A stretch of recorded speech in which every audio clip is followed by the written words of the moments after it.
2030 సంవత్సరం లోప ప్రతి ఇంట్లో ఒక క్యాన్సర్ పేషెంట్ ఉంటారని ఒక అంచనా.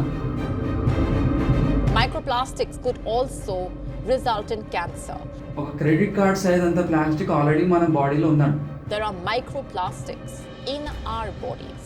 అంటే నేచర్ ని మనం స్పాయిల్ చేస్తున్నప్పుడు ఆ నేచర్ లో భాగమైనటువంటి మనం కూడా ఆబ్వియస్ గా స్పాయిల్ అయిపోవాలి. మనం కూడా ఆ నేచర్ లో పార్ట్ కాబట్టి మనం కూడా అది ఇంపాక్ట్ పడుతుంది.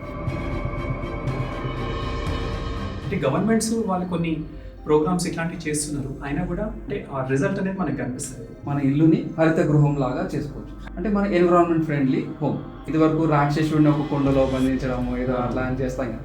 ఇవాళ ఇప్పుడు ప్లాస్టిక్ అనే భూతాన్ని మనం ఈ బాటిల్లో బంధిస్తున్నాం. మనం ట్యాక్స్ బుక్స్ తీసుకుని దాంతోపాటు ఒక ఆక్సిజన్ సిలిండర్ కూడా తీసుకెళ్తాము అని ఆ అమ్మాయి ఊహించి ఆ డ్రాయింగ్ వేయడం జరిగింది.